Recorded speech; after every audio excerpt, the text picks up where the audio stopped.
Bonjour, alors aujourd'hui, pour ceux qui ne le savent pas, je fais un travail de recherche en ethnomusicologie et en organologie sur les sitars d'Asie orientale et je prévois donc d'aller aujourd'hui au musée Guimet pour chercher des instruments de musique. Donc je comptais documenter un peu comment se passe ma recherche, notamment dans le côté travail de terrain. Donc là, avant d'y aller, je vais prévoir de faire un protocole photographique, histoire de pouvoir tout bien documenter et d'avoir des photos qui soient claires et que je puisse exprimer dans ma recherche. Donc je vous emmène avec moi au musée Guimet. Donc il n'y avait pas d'instruments physiques, mais j'ai quand même pu observer des représentations d'instruments. Je vais vous les montrer au cours de la vidéo, mais il ne faut pas oublier de se méfier des représentations qui peuvent être inexactes ou un petit peu romancées. Le premier instrument était dans l'exposition Le Di de Genji. On a une sitar sur table bombée à 12 cordes sans chevalet mobile. Les cordes sont nouées à la queue de l'instrument. On peut observer 4 pieds rapportés qui ne sont donc pas des extensions de la caisse. L'instrument possède 2 sillets, dont celui sur la tête est décoré d'un pompon rouge. L'instrument est décoré de fleurs de cerisier, symbole célèbre qui représente le cycle de la vie, de la mort et de la renaissance. L'instrument que j'ai observé ensuite est issu du manga Le Di de Genji. On peut observer un instrument stylisé. La table est clairement bombée et a une hauteur inégale entre la tête et la queue de l'instrument. On ne peut pas compter le nombre de cordes exact, mais on peut néanmoins observer 8 chevalets mobiles de forme triangulaire et les 2 sillets de part et d'autre de l'instrument. On peut aussi observer une musicienne agenouillée à côté de l'instrument. Sa main droite semble gratter les cordes, alors que sa main gauche appuie sur les cordes de l'autre côté des chevalets pour en changer la hauteur. L'instrument suivant est brodé sur une tenture. Il semble être un mélange entre les 2 instruments que nous avons vus plus tôt. La table est de forme rectangulaire et est constituée de 9 cordes. Par contre, le nombre de chevalets mobiles est supérieur au nombre de cordes. Ils sont au nombre de 13 et de forme triangulaire. Les 2 pieds que nous voyons sont dans le prolongement de la caisse. On observe un éventail posé sur le sol, mais je ne sais pas s'il est relié à l'instrument ou non. Dans la partie sur la Chine antique, j'ai pu voir 2 statuettes qui jouent des sitars sur table. Les 2 statuettes sont très anciennes et on ne peut pas distinguer clairement certains détails, mais elles nous donnent des informations importantes. La première est une sitar posée sur les genoux du musicien.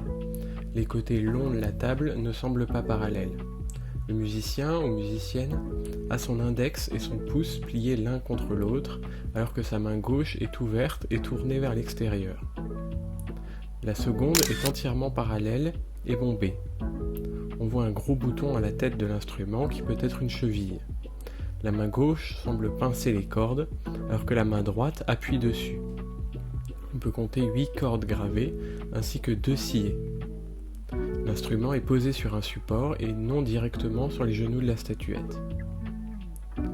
Ensuite, sur une petite statuette bouddhiste, on observe que le musicien a la même posture que la première statuette présentée plus tôt.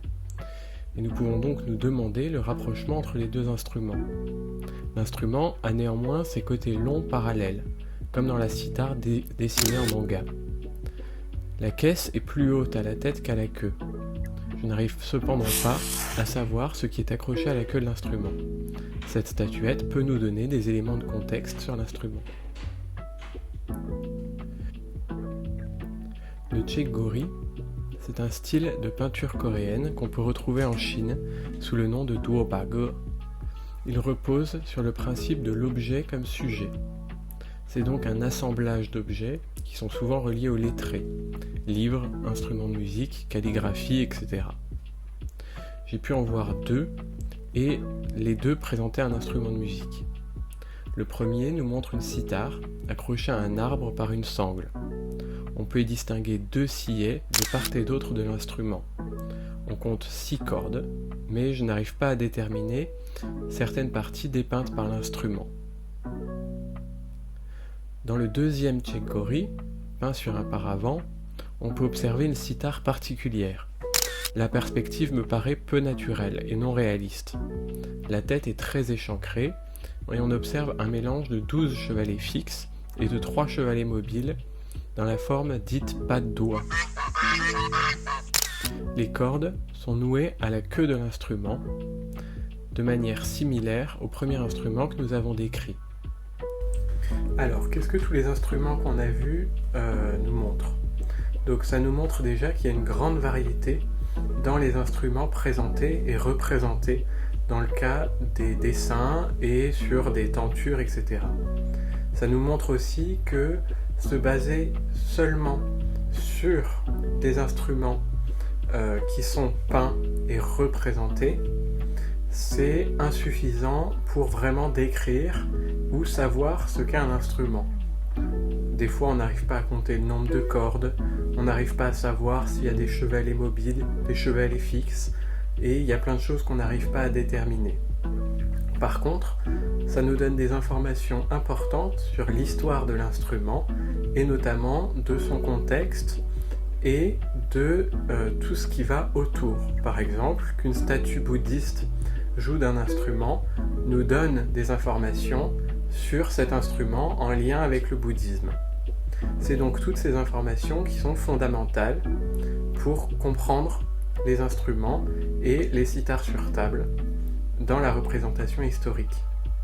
Donc voilà, j'espère qu'on pourra se retrouver plus tard pour d'autres expériences de terrain et je vous documenterai bien sûr tout ça et j'essaierai de faire quelques autres vidéos explicatives sur notamment toute cette histoire de chevalet mobile, immobile, les différents types d'instruments, etc.